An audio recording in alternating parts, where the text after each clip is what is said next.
Se você chegou nesse vídeo, é porque você assistiu Um Lugar Bem Longe Daqui e está com a sua cabeça cheia de perguntas e impressionado e chocado como eu. Essa é uma história intensa, cheia de camadas, que a gente vai destrinchar aqui agora. Então, atenção, esse vídeo contém spoilers. Mas antes, aquele pedido básico, né, de você seguir, curtir, compartilhar, comentar, interagir aqui com a gente. Estamos com 109 inscritos nesse canal e a meta agora são os primeiros 200. Então, se você ainda não é inscrito nesse canal, eu quero te pedir para clicar agora no inscrever-se. Vai lá, eu espero um minutinho. Pois é, e agora você clica no sininho, né? Que é para você receber todas as nossas novidades. Bem-vindo ao Pipoca Crítica, eu sou a Luciana Ligório. Vamos lá, vamos começar falando quem é a Kaia. A Kaia é a alma do filme, né? Ela foi abandonada pela família ainda muito criança. Todo mundo sabe, e aí o filme já começa entrando em um assunto, uma camada assim, bem forte na vida de muitas pessoas, o que se trata da violência doméstica. As primeiras cenas são bem intensas, difíceis até de assistir, né? Você que assistiu ali sabe que é muito complicado, pode até gerar gatilho em algumas pessoas, porque o pai da Kaia era um homem muito violento. Era um homem assim, no sentido... E isso criou na mãe da Kaia, nos irmãos da Kaia, um medo, assim, enorme, né? Até de conviver com ele, de conversar com ele, enfim. Então a gente tem as primeiras cenas ali que ela começa a contar para a família dela, né? Sobre a família dela. E ela começa a contar isso porque ela está na cadeia. E a gente sabe, né? Começa com a morte do Chase.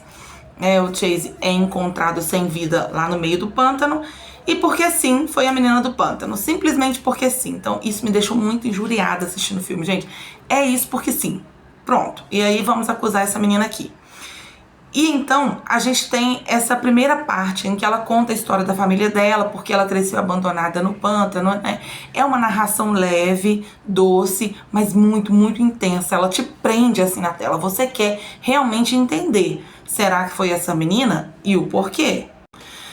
Depois a gente vê a família dela indo embora, né? E ela ficando sozinha com o pai. Esse pai maravilhoso, né? Que Deus nos livre, que ela tem ali. Quando ela encontra um jeito de falar com ele, primeiro, o que ela faz? Ela servindo, né? Ela serve ele ali um chá, um café, não sei o que é, mas uma xícara com um negócio quentinho e fala com ele, eu tô com fome. Eu acho que você esqueceu que eu tô aqui, né? Porque minha mãe foi embora, meus irmãos foram embora, mas eu tô com fome, cara. Eu sou só uma criancinha. E isso vai gerando. Então ela vai pra cidade com o pai, não sei se pela primeira vez, e aí, gente, é quando ela tem o encontro com seu pulinho e a esposa dele, a Mabel. Esse primeiro encontro, essa família, embora eles muito discretos, né? Eles percebem ali que realmente enfim, aquela menina vai precisar de ajuda e a Mabel é simplesmente doce. Aí eu vou tirar uma parte em que o marido dela fala, olha, toma cuidado, né, com quem você ajuda. E ela fala, não tem essa parte na Bíblia não, entendeu? Toma cuidado. Gente, eu achei essa frase muito legal, porque ela fala aquele versículo, né, que diz, tudo que fizeste a estes pequeninos, a mim me fizestes, não tá escrito, toma cuidado. Essa parte mexeu com o meu coração. Bom, seguindo a história, e a gente entende por quê. O pântano, quem é o pântano, o personagem nessa história? Ele é o amigo, o abrigo, porque depois que o pai dela vai embora, né, gente, ela ali vai ficar totalmente sozinha, sem ninguém. E ela vai ter que aprender a se virar. Tão pequenininha, ela já aprende a vender os mariscos. O seu pulinho também não dá a elas. Eu achei muito engraçado o nome desse moço, seu pulinho. Ele também não dá a elas coisas de graça, né? Ele começa ali falando com ela, a gente tá fazendo um negócio, você vai trazer mariscos pra mim e eu vou comprar de você todos os dias, então, beleza. Lembrar que o ano é 62, nessa época, em 1962 e tudo mais, e 50 centavos de dólar era muito dinheiro, né, gente? Então, a gente começa a ver a transformação dessa menina, que no futuro vai se tornar uma mulher inteligente, muito esperta, com um dom impressionante de memorizar e catalogar os bichos, né? Que isso no futuro vai ser até uma profissão para ela. Então você vê ela crescendo ali. Ela vai conhecer o amor através do Tate, que é simplesmente... Gente, o Tate eu acho que nem existe, né? Era 1962, mas já era 1960 e poucos, né? Na verdade, quando o Tate chega, que em 62 ela ainda era criança, depois passa um tempinho e tal. Ela conhece o amor de um jeito assim impressionante, né? O Tate é um cara muito respeitador. Ele respeita ela em todos os sentidos. Ele vê ela como ela é, uma pessoa. Enquanto toda a cidade a vê como um bicho, o Tate vê ela como uma pessoa que ela é. E isso é muito legal. Eles começam uma amizade, mas ali a gente percebe que o Tate já estava meio apaixonado, né, gente? Isso aí é óbvio. Mas ele respeita o tempo dela. Ele fala coisas com ela, ele ensina ela a ler, ele ensina ela a entender o mundo de várias formas. Eles estudam durante meses e meses sem que nada aconteça. E mesmo quando tem a chance de acontecer algo em que ela fala, não, eu quero, e ele simplesmente fala, não. Não, porque isso pode ser prejudicial para você, mais do que para mim. Ó, que muito fofo, né? Então, ele é um cara que respeita ela. É um homem com H. Aí o Tate passa pra ir pra faculdade e simplesmente fala, olha, eu volto no 4 de julho e não volta, né? Não volta, daqui a um mês eu tô aqui, e aquilo gera um gatilho nela terrível, de uma dor quase insuportável, porque ela foi abandonada pela mãe, pelas duas irmãs, pelo outro irmão, simplesmente, e depois pelo pai. A dor do abandono já é algo intrínseco nela. Só que ela percebe o seguinte, ela fala, olha, se eu ficar aqui vivendo isso a vida toda, eu vou morrer aqui nesse pântano sozinha, e você sente aquela dor dela nessa cena em que ela fica esperando o Tate voltar no dia 4 de julho. Você sente aquela dor, é algo impressionante, que ela dorme ali na areia da praia, né? E aquilo dói em você. Eu não sei se todo mundo eu acho que já foi abandonado por alguém que ama, ou um término de namoro que ficou meio sem entender. Todos nós já passamos por isso, né? E aí de repente você sente aquela dor toda e fala, coitada dessa menina, né? Mas rápido ela se levanta, ela fala assim, eu não posso ficar vivendo assim, né? E aí nesse se levantar e tudo mais, ela conhece o Chase. O Chase já não é um cara homem com H, não. Chase quer simplesmente usar essa menina. Ele quer fazer dela o seu objeto de decoração, no sentido assim, olha, assim, assim, assim, ela faz isso, isso e isso. Ele é péssimo. Ele é péssimo em todos os sentidos. Pô, o cara não chegou a pensar que era a primeira vez da menina e foi aquela grosseria toda. Poxa vida, aquilo me deixou. Eu falei, meu Deus, que diferença do outro, né? E logo depois, pior, né? Ela descobre que o Chase é noivo. E isso, obviamente, mexe demais com o coração dessa menina, assim como mexe com o nosso. Quando ela descobre isso, ela não quer mais falar com ele, obviamente, né, galera? Ele já tava meio sumido uns dias ali, mas aí ela não quer falar e desencadeia todo o problema que vem depois, porque é claro que é uma cidade pequena e a menina do pântano é super conhecida, ou a menina do brejo, como eles a chamam. E aí que envolve todo esse problema, porque o Chase vai aparecer dias depois que ele termina com essa moça. Em paralelo, muita coisa está acontecendo nesse momento. Ela está escrevendo o livro, ela resolve, finalmente ela descobre que para ela ter a escritura da casa, ela precisa de $800, é muito dinheiro. Então, assim, ela descobre que ela vai ter que fazer uma grana, e aí vou seguir aquela ideia do Chase de mandar publicar um livro, eu vou ver como é que dá. Uma daquelas livrarias, daquelas editoras, né, aceita editar e publicar o livro dela, então ela tá vivendo um monte de coisas nesse meio tempo em que tá acontecendo tudo isso com ela, com o que o Chase fez com ela, com toda essa situação, entendeu? Então é um outro despertar. Você vê ao mesmo tempo uma menina que tem que ser forte para enfrentar o problema, de que agora ela é uma escritora, de que a editora aceitou e de tudo mais, e de ter que conviver com um cara que é muito diferente do Tate, né? Porque ela conheceu o amor com o Tate, mas ela conheceu, enfim, uma coisa ruim com o Chase. E aí, depois que o Chase é encontrado sem vida, começa a parte mais angustiante do filme. E o mais interessante é como que eles conseguiram fazer esse paralelo impressionante enquanto a história acontece, como ela é contada e o passado e o presente se unem e é algo assim, gente, é fenomenal esse filme, né?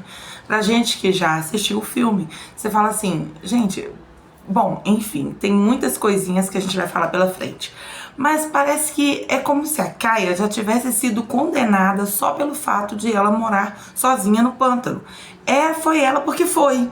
E o tempo todo você fica assim, meu Deus, não é possível que vão condenar essa menina. A forma como o advogado defende ela é a parte mais humana do filme. Não, sim, tirando como o seu Pulinho, né, e a Mabel tratam ela, a forma como o advogado defende, ilustra e fala como seria absurdo essa história dessa menina chegar lá na cidade, pegar um ônibus, voltar aqui, cometer né, enfim, e depois ela voltar de novo, sendo que no outro dia de manhãzinha ela já estava na outra cidade. Aí é algo que você fica assim, velho, não tem condição realmente, é impossível.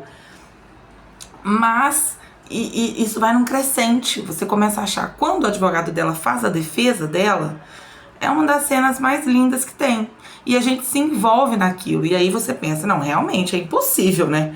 Isso que o cara tá falando é completamente impossível, é até amoral, o cara achar que a menina foi na cidade, jantou com o pessoal do filme, falou sobre tudo aquilo que ela falou, depois ela voltou, cometeu a sangue frio, fez o que tinha que fazer e aí de manhã cedo zarpou pra outra cidade pra estar no café da manhã com o pessoal da editora.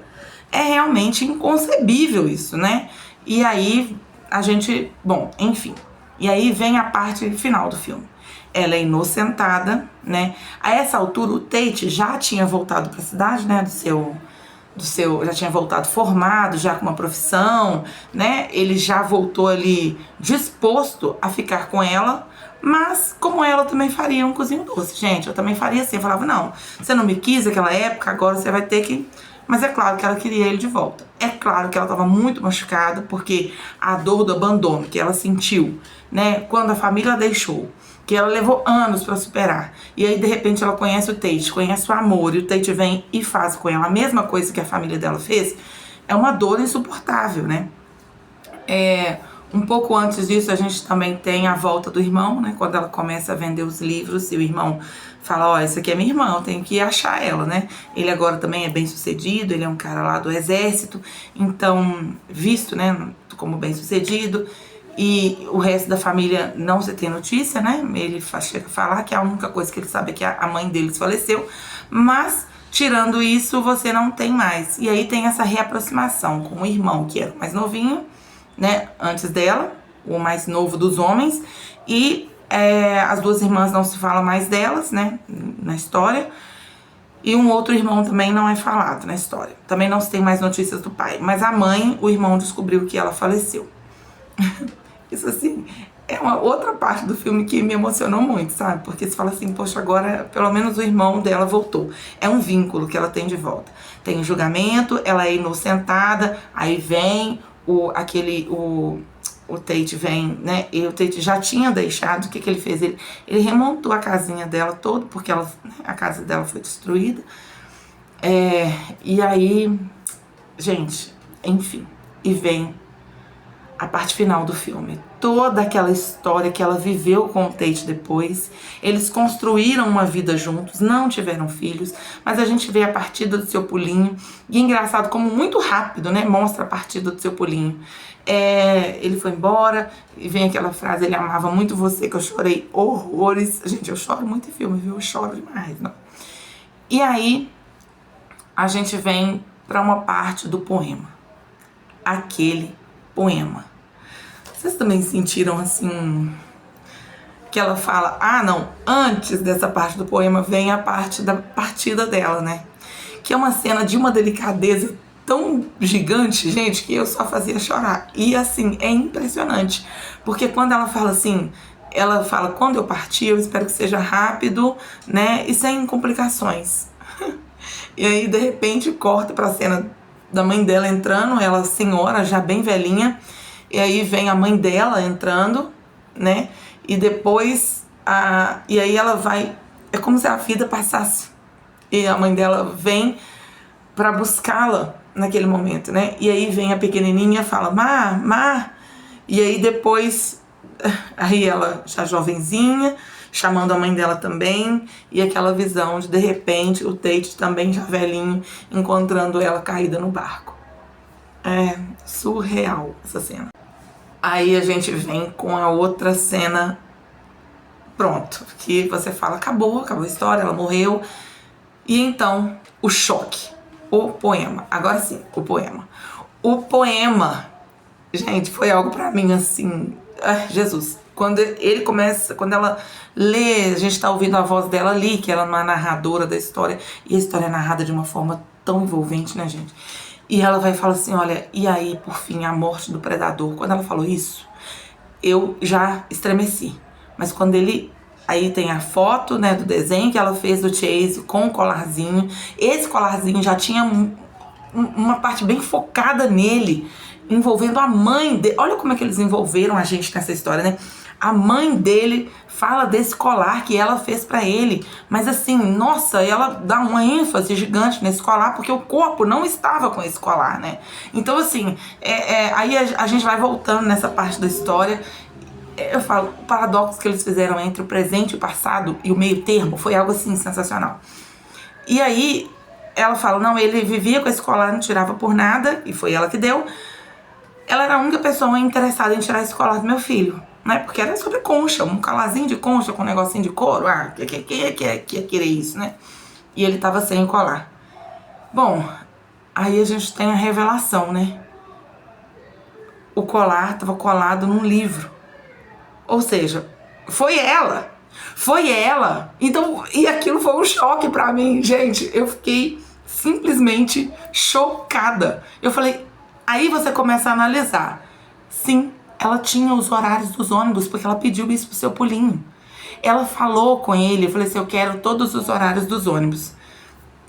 E todo mundo da cidade sabia que ela sofria uma grave ameaça. Ela foi pelo Chase. E aquilo era muito perigoso. Mas sim, gente, ela sabia. Ela sabia onde ficava a cidade, a editora, era rápido para ir e voltar. Ela sabia que se ela viesse no meio da noite, ela realmente combinou um encontro com ele, porque ela sabia que ele estava afim de pegar ela de novo, custe que custasse, porque ele só queria ela como um objeto. E ela não mostra isso, mas ela deve ter marcado o encontro. Sim, gente, ela sabia. Quando ela fala assim com o cara, eu não vou dizer nada que possa indicar culpa, a gente pensa assim que, pô, não, realmente, se ela abrir a boca, ela pode se atrapalhar, né? Que tudo que você disser pode ser usado contra você no tribunal. Mas não, ela sabia. Ela sabia que se ela abrisse a boca, ela poderia se condenar. Então, é um plot impressionante. Foi um plot pra mim. E aí vem as curiosidades. O filme foi filmado na Louisiana, em uma área realmente muito, com muitas árvores. Todas aquelas lagoas são reais, não é, né, pântano lá não, mas é um lugar bem isolado. Ele foi dirigido pela Olivia Newman. E Olivia Newman, parabéns, que direção sensacional, tá? Foi produzido pela produtora da Reese Witherspoon. Gente, eu sempre confundo. Witherspoon, isso. Que é a Hello Sunshine. Então, assim, e a protagonista mulher. Ah, vem com esse papo feminista. Não, mas eu achei legal, tá? Pra mim, todo mundo, enfim. Eu achei muito interessante, foi muito bem feito, muito bem produzido, a história é muito bem contada e uma narração no tempo que vai assim, ó, que você vai ficando com os olhos vidrados na tela. É impressionante. É isso. Sabia que esse final, ele foi escondido a 7 chaves e que muitos atores, inclusive, só souberam, né, do final do filme no pós-produção? Pois é. Então é isso, tinha que trazer, a gente tinha que comentar sobre essa história simplesmente maravilhosa de amor, traição, loucura, suspense, drama.